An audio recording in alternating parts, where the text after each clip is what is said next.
अस्सलाम वालेकुम दोस्तों, कैसे हो आप सब। आपने जैसा कि आज का थंबनेल मेरा देखा होगा सिलाई के लिहाज से कि सिलाई बिल्कुल ना सिखाएं, तो उसकी क्या हकीकत है वो मैं आपको आज इस वीडियो में बताती हूँ। ये बात मेरी बहन ने किसी ने बिल्कुल सच ही कही है कि सिलाई एक ऐसा हुनर है जिसको ना आए वो भी पछताए और जिसको आए वो तो बहुत ही ज़्यादा पछताए। अब कई मेरी बहनें कहती हैं कि हमारी बच्चियां जो हैं वो जल्दी से सिलाई सीख लें, हुनर हाथ में आ जाएगा, अगले घर में जाके काम आएगा, ये उनके लिए बहुत ही फ़ायदा है।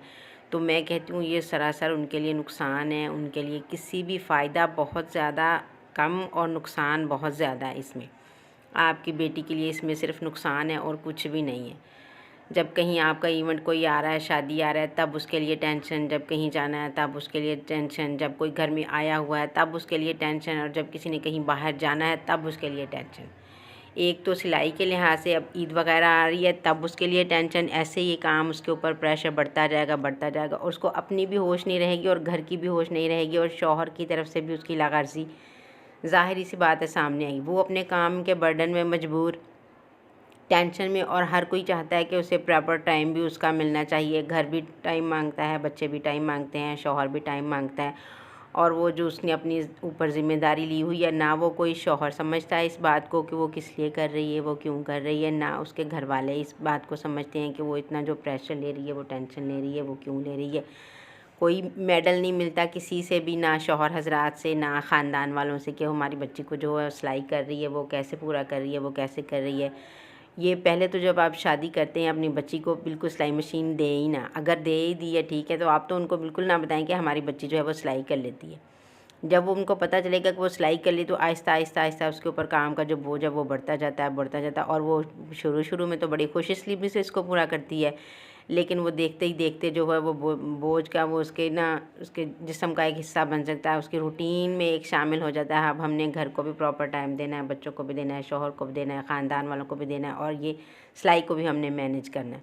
तो ये आप उसके साथ कोई अच्छा ही नहीं कर रहे, बल्कि उसके साथ नाइंसाफ़ी कर रहे हैं। अगर आप वो खुद गौर से सोचें, अब अगर इसके लिहाज से आप उसको थोड़ा बहुत पढ़ा दें कि वो बाहर निकल के कुछ कर सके, टीचिंग ही कर ले। अगर वो एक तो वो बाहर निकलेगी, ख़ुद को साफ़ सुथरा रखेगी, लोगों से मिलेगी, उसको दुनिया का पता लगेगा, उसे आने जाने का कहीं पता लगेगा, उसके बाहर के अगर वो यही काम छोड़ के बजाय घर में रहेगी ना, घर का हुनर है, घर में रहेगी तो वो कुछ भी नहीं कर सकेगी। वो दब्बू की दब्बू रहेगी, बजाय इसके कि कोई अनपढ़ जाहिल उसी के कपड़े पहन के ना वो सब कह रहे हैं, उसकी तारीफ़ कर रहे हैं कि वो देखो फ़लाँ बच्ची कैसी साफ़ सुथरी, कैसी अच्छी लग रही है, बजाय इसके कि जो आपकी बेटी ने हुनर है उसने वो स्टिच करके उसको दिए हैं, उसके हाथ में हुनर है, बजाय इसके कि उसकी तारीफ़ की जाए, उसी की तारीफ़ की जाएगी जो बाहर निकल रही है, जो अच्छी नज़र आ रही है जो।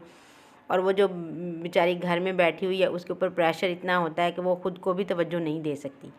तो मेरा आप लोगों को मशवरा यही है कि अपनी बच्ची को इतना कर दें कि ठीक है, अल्लाह में सबबुल असबाब है, वो कोई ना कोई सबब ज़रूर बना देता है, बजाय इसके कि आप उसको ये सिलाई का हुनर ही सिखाएं। उसको कुछ ऐसा सिखा दें, कुछ पार्लर वगैरह का सिखा दें, वो कुछ बाहर निकले, कुछ और हुनर सिखा दें जिससे वो उसको आने जाने का कुछ दुनियादारी का भी पता लगे। वो बजाय घर में रहने के अपने आप पे तवज्जो दे सके, ना शौहर को तवज्जो दे सके, ना घर पे तवज्जो दे सके।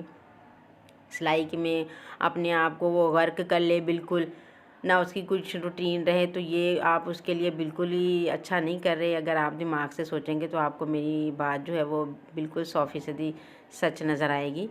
तो आप गौर ज़रूर कीजिएगा इस बात पे कि ठीक है सिलाई आनी चाहिए। अगर हम कहें ना इतनी आनी चाहिए कि हमारी बच्ची जो है वो खुद अपना ही कर ले, लेकिन ये बात गलत है, ये झूठ है। जो जिसको सिलाई आती है ना कोई रिश्तेदार किसी का मूड ख़राब होता है, अच्छा आपने भी तो सिया है ना, चले हमारी भी सी दें, कोई बात नहीं, अच्छा इसने भी तो सिया। अब रातों को शादियां आ रही हैं, ईदें आ रही हैं, और वो बच्ची लगी हुई है सिलाई में। अब शौहर हजरात बैठे हुए हैं, कब वो ख़त्म होगा काम और वो हमारा भी टाइम हमें मिलेगा। कोई नहीं सोचता किसी के बारे में, कोई नहीं सोचता उसकी तकलीफ़ के बारे में, कोई नहीं सोचता उसके दर्द के बारे में।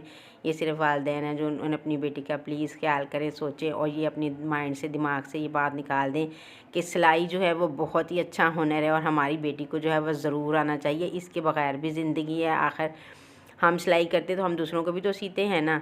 तो एक शौहर के लिए, एक बीवी के लिए, उसके लिए इतना काफ़ी है कि वो अपने घर को टाइम दे, अपने बच्चों को टाइम दे और अपने शौहर को टाइम दे। अब अपनी बेटी के लिए ऐसा रिश्ता ढूंढे कि वो जो 2 वक्त की उसको अच्छी रोटी खिला सके। हम कुछ ज़्यादा तो मांगते ही नहीं है ना, आप बस इतना दें कि 2 वक्त की अच्छी रोटी उसको खिला सके, और कुछ क्या चाहिए। अगर इतना भी नहीं वो कर सकते तो आप अपनी बेटी की शादी वहाँ पे करें ही ना। और ये तो बिल्कुल अपनी बात जो है वो माइंड से निकाल दें कि हमारी बेटी के लिए सिलाई सबसे अच्छा हुनर है कि आगे जाके उसको यही काम आएगा, ये उसके लिए तकलीफ़ का बायस ही बनेगा। वो अपने आप से भी जाती रहेगी, अपनी आँखों से जाती रहेगी, अपने वजूद से जाती रहेगी, और वो बर्डन में वो टाइम से पहले जो है वो बूढ़ी हो जाएगी। ना उसको अपने घर की तवज्जो और लोगों के ख़ानदान वालों में बजाय इज़्ज़त के हर कोई उसको ऐसे ही देखेगा कि बस ये तो बस ऐसे ही है ना, इसको तो बाहर निकलने का पता ही नहीं है, ना इसको पता है कहीं बैठने का, ना उठने का, ना इसको कपड़े पहनने का ढंग है, ना इसको अपनी केयर है, तो वो क्या करेगी। तो अपनी बच्चियों पर रहम करें और उनका ख्याल रखें। अगर मेरी वीडियो अच्छी लगे तो प्लीज़ मुझे लाइक और ज़रूर कीजिएगा। मेरे चैनल पर न्यू है तो सब्सक्राइब कीजिएगा।